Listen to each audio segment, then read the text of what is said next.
কেমনে কবর জিয়ারত করবেন? কবর জিয়ারত কেমনে করবেন? শুক্রবার দিন যে কোনো এক টাইমে মা বাপের কবরের কাছে যাবেন। যাই প্রথম থেকে কিছু পড়িয়েন না, প্রথম থেকে কিছু পড়বেন না। কবরের কাছে যাই এমনি করি কবরের দিকে তাকাই থাকবেন। তাকাই থাকি মনে করবেন, ও মন, এই এই এই বিজ্ঞানের যুগে, আল্লাহু আকবার, ডিজিটাল যুগে মুহূর্তে আমেরিকা, রাশিয়া, জাপান, জার্মান যোগাযোগ করা যায়। তোর চোখের সামনে 3.5 হাত মাটির নিচে তোর আব্বা যে পড়ে রইল, তুই তো খোঁজ খবর নিতে পারতেছ না, সুখে আছে না দুঃখে আছে।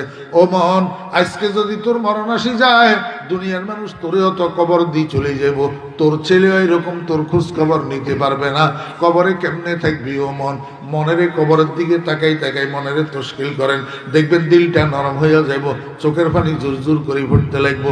এইবার কবর জিয়ারত শুরু করেন। আসসালামু আলাইকুম ইয়া আহলাল কুবুর, ইয়াগফিরুল্লাহু লানা ওয়া লাকুম ওয়া আনতুম সালাফুনা ওয়া নাহনু বিল আসর। কবর জিয়ারতের দোয়াটা পড়ি। এবার আউযু বিল্লাহ বিসমিল্লাহর সাথে একবার সূরা ফাতিহা পড়েন, 3 বার সূরা ইখলাস পড়েন, 11 বার দরুদ শরীফ পড়েন। এইবার মনে মনে আল্লাহরে কোন, ও আল্লাহ, আমি তোমার কোরআন তেলাওয়াত করলাম, তোমার হাবিবের উপরে দরুদ শরীফ পড়লাম, আয় আল্লাহ এগুলার সওয়াব দয়া করে মেহেরবানি করে আমার আব্বার রূহের উপরে পৌঁছাইয়া দাও, আমার মায়ের রূহের উপরে পৌঁছাইয়া দাও। অদোস্ত, আপনি জানেননি এটার দ্বারাই কি উপকার হবে? একবার জিয়ারাতে আপনার আব্বা আম্মার কবরের আযাব কমপক্ষে 40 দিন স্থগিত হইয়া যাবে।